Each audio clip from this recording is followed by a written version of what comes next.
प्यारे विद्यार्थियों, एक बार फिर से आपका स्वागत है आपके अपने YouTube चैनल प्रारंभ क्लासेस में। संविधान की क्लास चल रही है। संविधान के तहत हम पढ़ रहे हैं मूल अधिकार। मूल अधिकारों के तहत 2 हम देख चुके हैं। आज हम पढ़ेंगे तीसरा मूल अधिकार। और तीसरा मूल अधिकार क्या है?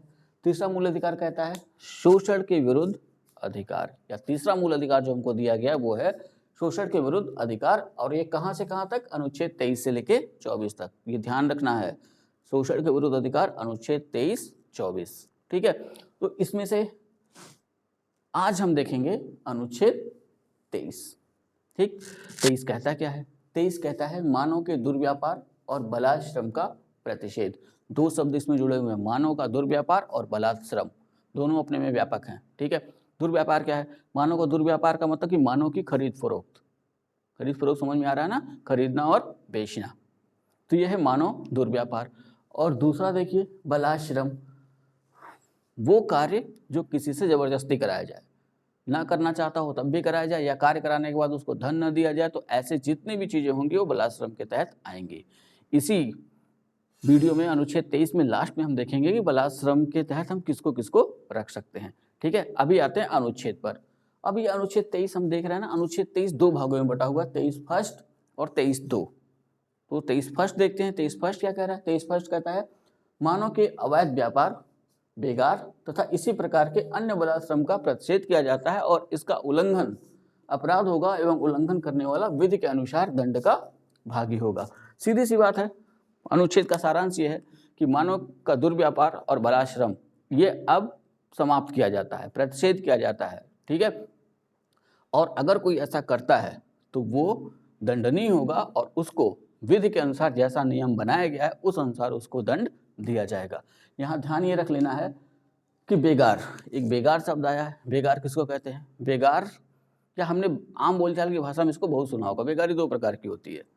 एक कि हम कर रहे हैं और उसके एवज में हमको कुछ नहीं मिल रहा है, कोई धन की प्राप्ति नहीं हो रही है, तो वो हो गया बेगार।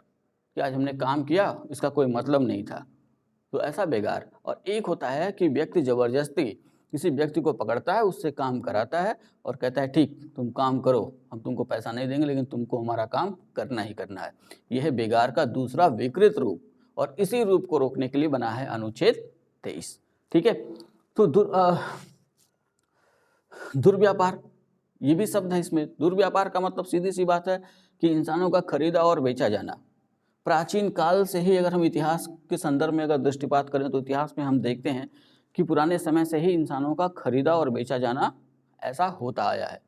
ठीक, लेकिन जब देश आज़ाद हुआ तो ये देखा गया ये एक बहुत बड़ी सामाजिक बुराई है, इसलिए इसको रोकने के लिए अनुच्छेद 23 इसमें शामिल किया गया। ठीक है, अब इसी अनुच्छेद 23 को और अगर व्यापक समझा जाए तो कुछ चीज़ें इसमें समाहित हैं। ठीक है, पहला तो ये ध्यान रखना है कि पीछे चलिए थोड़ा सा, हम लोगों ने पढ़ा था अनुच्छेद 17 अस्पृश्यता का अंतर, और हमने वहाँ क्या देखा था कि संविधान के तहत दंडनीय घोषित किया जाने वाला पहला कार्य था वो। उसी तरह मानव का दुर्व्यापार और बलात्श्रम, ये जो देख रहे हैं ना अनुच्छेद 23 संविधान के तहत दंडनीय माना जाने वाला दूसरा कार्य है।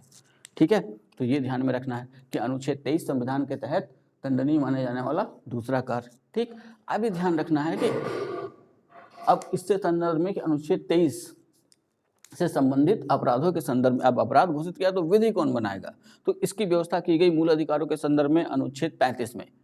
ठीक है, ये ध्यान रखना है कि विधि तो संसद ही बनाएगी, ठीक, कोई भी विधि हो, लेकिन यहाँ ध्यान रखना है कि मूल अधिकारों से संबंधित अगर कोई मामला है और उससे संबंधित अगर विधि बनानी है तो वो विधि अनुच्छेद 35 के तहत संसद बनाएगी। उसी तरह 17 के लिए भी और उसी तरह 23 के लिए भी। तो 23 के लिए जो विधि बनाएगी अनुच्छेद 23 से संबंधित अपराधों के संदर्भ में संसद अनुच्छेद 35 के तहत विधि बनाएगी। समझ में आ गया? ठीक है, अगला देखते हैं। इसी में एक चीज़ और समझना है कि ये कौन करा सकता है, कौन मानव का दुर्व्यापार करा सकता है, कौन बलात्श्रम करा सकता है। तो यहाँ पहली जो व्यवस्था संविधान में है ना, मूल अधिकार सबसे पहले तो ये समझना है हमको कि राज्य के विरुद्ध गारंटी है। ठीक है, यानी कि मूल अधिकार वो हैं कि हमसे वो हमारा मूल अधिकार चाहे जिसकी सरकार हो वही राज्य है। ठीक है, चाहे जिसकी सरकार हो वो हमसे वो छीन नहीं सकता है। ठीक, तो यहाँ एक चीज़ स्पष्ट कर दिया गया कि अनुच्छेद 23 केवल राज्य ही नहीं बल्कि अन्य व्यक्तियों द्वारा शोषण के विरुद्ध भी संरक्षण प्रदान करता है। ठीक, केवल राज्य के लिए ही नहीं है, कोई ऐसे सिंगल व्यक्ति हो या कोई ऐसा व्यक्ति हो जो किसी का किसी को खरीद फरोख्त कर रहा है या किसी से जबरदस्ती कोई काम करा रहा है, बलात्श्रम कर रहा है, तो वो भी अपराध की श्रेणी में आएगा अनुच्छेद 23 के तहत, और उसे भी दंडित किया जाएगा संसद द्वारा बनाई गई विधि के अधीन, जो बनेगी अनुच्छेद 35 के संदर्भ में। ठीक है, आगे देखना है। मैं यहाँ शुरुआत में बोला था कि क्या है मानव दुर्व्यापार एवं बेगार शब्द, तो काफ़ी व्यापक है। तो उस संदर्भ में अगर हम देखें तो कुछ चीज़ों की चर्चा कर लेते हैं जिसको हम इसमें रख सकते हैं। जैसे एक हम रख सकते हैं दास प्रथा। प्राचीन भारत से लेकर के आज भी कहीं कहीं ये प्रथा हमको विद्यमान दिखती है कि लोगों को खरीद करके अपना दास बना लेना। ऐसे कौटिल्य अपने अर्थशास्त्र में दासों की चर्चा करते हैं। 9 प्रकार के दासों की चर्चा कौटिल्य अपने अर्थशास्त्र में करते हैं। हाँ, और उनके मुक्ति का भी प्रावधान था, लेकिन यहाँ ध्यान रखना है कि दास प्रथा को भी हम दुर्व्यापार एवं मानव दुर्व्यापार एवं बेगार में रखेंगे। बेगार या बलाश्रम, ठीक है। बेगार का मतलब किसी से काम करा लेना, पैसा ना देना। बलाश्रम का मतलब कि जो व्यक्ति काम नहीं करना चाह रहा है लेकिन हम जबरदस्ती बल से उससे जो है वो काम करा रहे हैं। ठीक है, भले ही हम पैसा दें, ये ध्यान रख लेना है, हम भले ही उसको पैसा दें लेकिन अगर उसका मन नहीं है काम करने का तो हम उससे काम नहीं करा सकते, और ये कहलाएगा बलाश्रम। अगला देखें, मनुष्यों का विक्रय, मनुष्यों का खरीदा और बेचा जाना। स्त्रियों और बच्चों का अनैतिक व्यापार, ठीक है, ये शब्द भी काफ़ी व्यापक है। स्त्रियों और बच्चों का अनैतिक व्यापार देखने में हमेशा समाचार में सुनने को आता है कि गरीब राज्यों से लड़कियों को किसी भी तरह से बहला फुसला के लाया जाता है और अन्य राज्यों को, अन्य देशों को उनको बेच दिया जाता है। ठीक, तो ऐसी व्यवस्था या ऐसी चीज़ें अभी भी भारत में देखने को मिलती हैं। ये थोड़ा सोचने का विषय है, लेकिन सरकार अपना काम कर रही है और उम्मीद है कि आगे और भी अच्छा काम करेगी। बधुआ मजदूरी आदि, ठीक, तो एक शब्द इसमें जुड़ा हुआ है बधुआ मजदूरी। बधुआ मजदूरी का संदर्भ में ये समझना है कि यहाँ पैसा उस व्यक्ति को मिल भी सकता है, नहीं भी मिल सकता है। ठीक, बधुआ मजदूरी का जो तात्पर्य है कि किसी व्यक्ति को हमने किसी भी एवज में, जैसे मान लेते हैं पहले क्या होता था कि जो किसान थे वो साहूकारों से सूद लिया, पैसा लिया करते थे, उसके एवज में उनको साहूकारों को सूद देना होता था, ब्याज। ठीक है, तो वो किसान अगर वो ब्याज नहीं चुका पाया तो कभी उसके खेत रख लिए जाते थे। अगर खेत उतना ही है तो वो जमींदार क्या करता था, उनको अपना बधुआ मजदूर बना लेता था। जो चाहे तो भोजन दे, चाहे तो ना दे, रूखी सूखी जो भी मिलती थी वैसे उनको उसके साथ काम करना पड़ता था। इसी संदर्भ को यहाँ पे कहा गया है बधुआ मजदूर।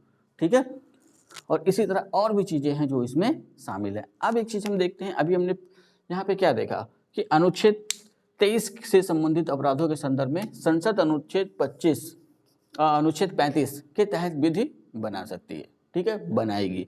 तो उस संदर्भ में संसद ने 2 महत्वपूर्ण ऐसी विधियां बनाई थी, बधुआ मजदूरी प्रणाली उन्मूलन अधिनियम 1976 और महिला एवं अनैतिक व्यापार निवारण अधिनियम 1986।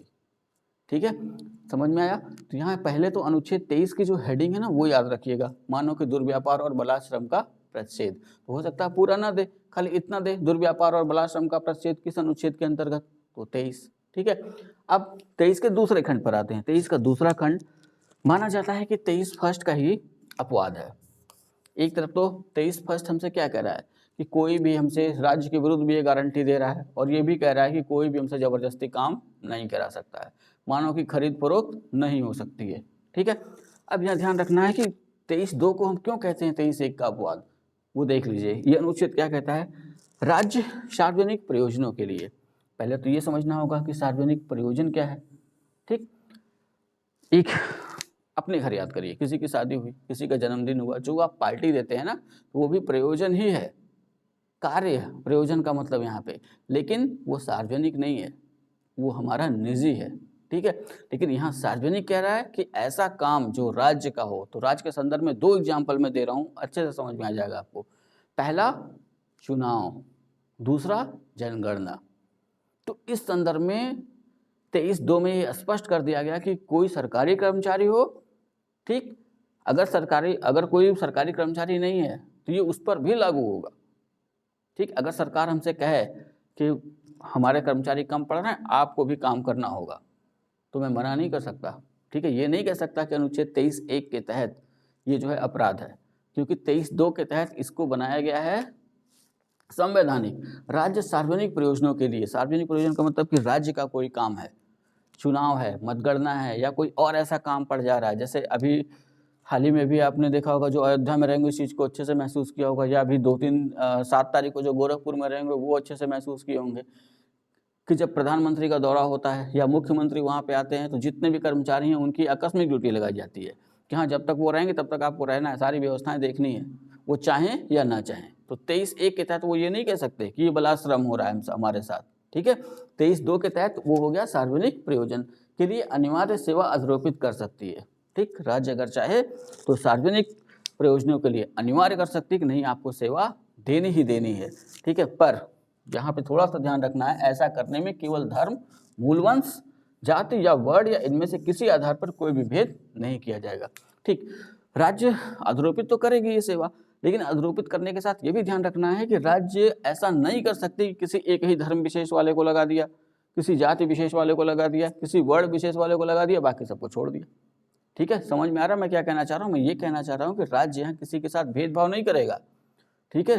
वर्ण के आधार पर, जाति के आधार पर, धर्म के आधार पर, मूल वंश के आधार पर सबकी बराबर ड्यूटी लगाई जाएगी, ठीक है। ऐसा इसलिए किया गया, कहीं ऐसा ना हो कि आगे चल के किसी ऐसे व्यक्ति, आजकल अपने भारत में तो आप देख ही रहे हैं सरकारों का सिस्टम ही अलग है, हर आदमी जात वाइज अपनी अपनी सरकार बना के बैठा हुआ है, हर एक व्यक्ति अपनी जाति का जो है नेता बन के बैठा हुआ है। तो ये लोकतंत्र के लिए तो सही नहीं है। लोकतंत्र में तो हमें विकास की अवधारणा देखनी है, लेकिन हो रहा है सब कुछ सही है। लोकतंत्र में क्या है, जो जीता वही सिकंदर। तो अगर नेता जीत रहे हैं तो वो कुर्सी पे हैं, हम उम्मीद करते हैं कि वो अच्छा काम करें, ठीक है। तो यहाँ ये व्यवस्था इसीलिए दी गई, कहीं आगे चल के कोई ऐसा व्यक्ति उस कुर्सी पर न बैठ जाए जो जाति, धर्म, वर्ण और इनसे अभिप्रेरित हो और किसी विशेष वर्ग को ही वो परेशान करने के लिए इन सार्वजनिक प्रयोजनों में उनकी ड्यूटी लगाए, ठीक है। तो ये था अनुच्छेद 23 फर्स्ट और 23 सेकेंड। अब एक चीज़ खाली लास्ट में मैं डिस्कस कर दूं, जो यूपीएसआई देना चाहते हैं ना, वो ये 2 केस याद रखेंगे, ठीक है। एक केस है दीना बनाम भारत संघ 1983। दीना बनाम भारत संघ का मामला था 1983 में। थोड़ा सा चलते हैं इससे पीछे। कई फिल्मों में आपने देखा होगा कि हीरो जेल में बंद है, उसके बाद वो छूटता है, जब छूटता है तो जेलर के पास जाता है, उसको कपड़े दिए जाते हैं, फिर उसके बाद एट लास्ट उसको कुछ पैसा दिया जाता है कि ये लो, जो तुमने काम किया जेल में, ये तुम्हारा मेहनताना। तो ये वाद इसी से संबंधित है और ये कहता है कैदियों को अपने काम के लिए उचित मजदूरी पाने का हक है, ठीक है। बिना पारिश्रमिक काम कराना अनुच्छेद 23 का उल्लंघन माना जाएगा, ठीक। तो वो मामला आया दीना बनाम भारत संघ, मामला 1983 में। एक मामला आया 84 में, नीरजा चौधरी बनाम मध्य प्रदेश, 1984 का मामला था। इस मामले में बताया गया कि सरकार का कर्तव्य केवल बंधुआ मजदूरों को मुक्त कराना नहीं है, ठीक। सरकार का कर्तव्य केवल बंधुआ मजदूरों को मुक्त कराना नहीं है, सरकार का कर्तव्य ये है कि उन बंधुआ मजदूरों के पुनर्वास की भी व्यवस्था की जाए, जिससे कि वो अभावग्रस्त हो करके फिर से बंधुआ मजदूर न बन जाए। यहाँ ध्यान रखना है कि अभावग्रस्त जो शब्द है ना, कोई भी बंधुआ मजदूर नहीं बनना चाहता, कोई भी कम पैसे पे काम नहीं करना चाहता। काम कम हो और लोग ज़्यादा हों, काम करने वाले मौजूद ज़्यादा हों, तो जाहिर सी बात है, एक अर्थव्यवस्था का एक नियम है, मांग बढ़ने के साथ कीमत बढ़ जाती है और मांग घटने के साथ कीमत घट जाती है। Higher the demand higher the price, ये नियम यहाँ पे लगता है, ठीक है। तो जैसे ही मानव बल अधिक हो गया, काम लोगों के पास कम है, अभी 500 रुपये मजदूरी थी, लेकिन अब पहले 10 लोग थे, काम था 12, तो वो 10 लोग जो हैं वो अपने हिसाब से मजदूरी तय कर सकते थे। लेकिन अब क्या हुआ, काम है 10 और मौजूद हैं 20, तो अब यहाँ पे क्या होगा, जिसको काम कराना है वो अपने हिसाब से मजदूरी तय कर देगा, ठीक है। तो ये भी एक बंधुआ मजदूरी के तहत ही एक अपराध है। इसी संदर्भ में भारत सरकार ने न्यूनतम मजदूरी भी तय कर रखी है, ठीक है। तो वो देखना, अब इतने सब लोग तो पढ़े लिखे हैं नहीं, कोई जाके पता करें भाई न्यूनतम मजदूरी कितनी है, इससे कम पे हम काम ही नहीं करेंगे, ठीक। तो ये रहा अपना अनुच्छेद 23 में। थोड़ी देर के लिए हट रहा हूँ, इसका स्क्रीनशॉट ले लिया करिए, अभी आप इसका भी ले लीजिएगा, और जब लिखते समय स्क्रीनशॉट लेने के बाद उसको थोड़ा बड़ा कर लेंगे तो वो समझ में आएगा, ठीक है।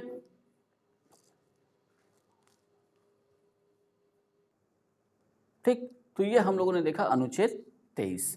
तो काफ़ी लंबा ना हो जाए इसलिए 24 को अगले वीडियो में देख लेते हैं, ठीक। आप तब तक इतना तैयार करें, कल संडे है, जो लोग वीडियो ना देख पाए हों अभी तक, वो संडे का पूरा उपयोग करें और वीडियो देख देख के अपनी नोट्स बना डालिए। इतना चैलेंज है कि इससे बाहर नहीं आएगा अगर ध्यान से पढ़ लिया तो। हाँ, बस ध्यान से पढ़ लिया और जितना बताएगा उतनी नोट्स बना ली तो ठीक है। लेकिन अब एक काम करिएगा, अपने चैनल को सब्सक्राइब करिए, लाइक करिए और कमेंट ज़रूर करिए। ठीक है, मिलते हैं नेक्स्ट वीडियो में, तब तक के लिए जय हिंद।